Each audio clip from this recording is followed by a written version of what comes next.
Speaker പദവി യോഗം ഫോർമലായി ഒന്ന് കൂടി എന്ന് മാത്രമേ ഉള്ളൂ.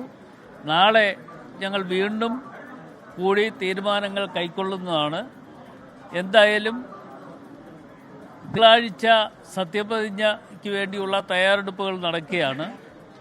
ആ തയ്യാറെടുപ്പുകൾ നടക്കുന്നതോടൊപ്പം തന്നെ മുഖ്യമന്ത്രിയോടൊപ്പം UDFന്റെ വിവിധ നേതാക്കന്മാരും സത്യപ്രതിജ്ഞ ചെയ്യാനുള്ള അവസരം ഉണ്ടാക്കിയിരിക്കും എന്ന് നിങ്ങളെ അറിയിക്കുകയാണ്. നാളെ എല്ലാ കാര്യങ്ങളും വിശദമായി പറയുന്നതാണ്. അതെ, ഫുൾ ക്യാബിനറ്റ്. അതെ,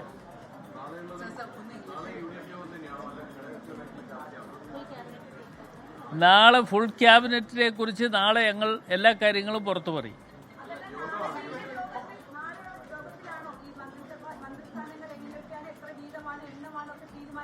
അതൊക്കെ നാളെ തീരുമാനിക്കും.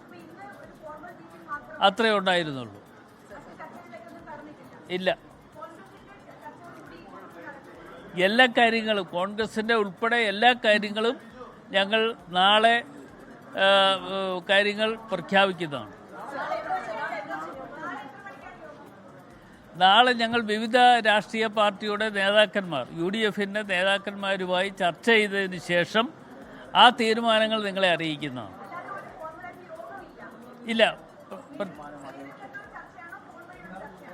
അല്ലല്ല, നേരിട്ട് കണ്ട് ഞങ്ങൾ ചർച്ച ചെയ്യും. ഇവിടെ വെച്ച് തന്നെ.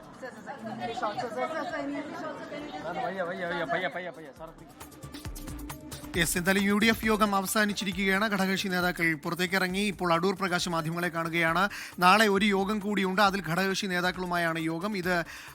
ഇത് ഒരു യോഗം കൂടിയെന്ന് മാത്രമേ ഉള്ളൂ. അത്തരത്തിൽ തീരുമാനങ്ങളൊന്നും എടുത്തിട്ടില്ല എന്ന് അടൂർ പ്രകാശ് പറയുന്നുണ്ട്. നാളെ ഒന്നുകൂടി യോഗം കൂടി തീരുമാനങ്ങൾ കൈക്കൊള്ളും എന്ന് അടൂർ പ്രകാശ് പറയുന്നുണ്ട്. തിങ്കളാഴ്ച സത്യപ്രതിജ്ഞയ്ക്കുള്ള തയ്യാറെടുപ്പുകൾ നടക്കുകയാണ്. അതിനാണ് പ്രാധാന്യം നൽകുന്നത് എന്ന് പറയുന്നുണ്ട്. ഒപ്പം തന്നെ മുഖ്യമന്ത്രിയോടൊപ്പം മറ്റെല്ലാവരും സത്യപ്രതിജ്ഞ ചെയ്യാനുള്ള സൗകര്യങ്ങൾ ചെയ്യുമെന്ന് പറയുന്നുണ്ട്.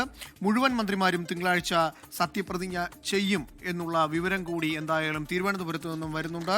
കോൺഗ്രസിന്റെ ഉൾപ്പെടെ എല്ലാ കാര്യങ്ങളും നാളെ പ്രഖ്യാപിക്കും. അപ്പോൾ നാളെയാണ് ഈ തീരുമാനങ്ങൾ കൈക്കൊള്ളുന്നത്. ഇന്ന് ഒരു യോഗം ചേർന്നതേ ഉള്ളൂ. നാളെ അതിൽ അന്തിമ തീരുമാനങ്ങൾ ഉണ്ടാകും. ആരാകും മുഖ്യമന്ത്രി എന്നുള്ളതിൽ തീരുമാനമുണ്ടാകും. നാളെ ഘടകകക്ഷി നേതാക്കളുമായി കൂടിക്കാഴ്ചയുണ്ടാകും. ആ കൂടിക്കാഴ്ചയ്ക്ക് ശേഷം ഒരു തീരുമാനം ഉണ്ടാകുമെന്നാണ് ഇപ്പോൾ അടൂർ പ്രകാശ് പറഞ്ഞിരിക്കുന്നത്. എന്തായാലും മന്ത്രി ചർച്ചകളിലേക്ക് UDF നേതൃത്വം കടന്നിരിക്കുകയാണ്.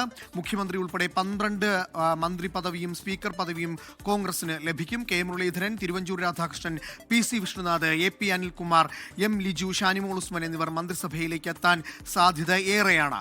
മുസ്ലിം ലീഗിന് 5 മന്ത്രിസ്ഥാനം ഉറപ്പാണ്. മുമ്പ് വഹിച്ചിരുന്ന വകുപ്പുകൾ തന്നെ ലീഗ് ആവശ്യപ്പെടും.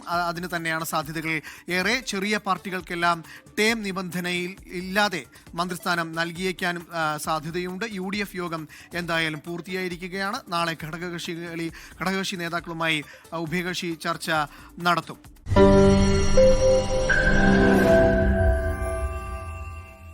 ലോകത്തെവിടെയായാലും ഏത് സമയത്തും 24 വാർത്തകളും ഓഗ്മെന്റഡ് റിയാലിറ്റി പാക്കേജുകളും എക്സ്പ്ലെയിനറുകളും വിശദമായി കാണാൻ ഞങ്ങളുടെ YouTube ചാനൽ നിങ്ങൾക്ക് സബ്സ്ക്രൈബ് ചെയ്യാം.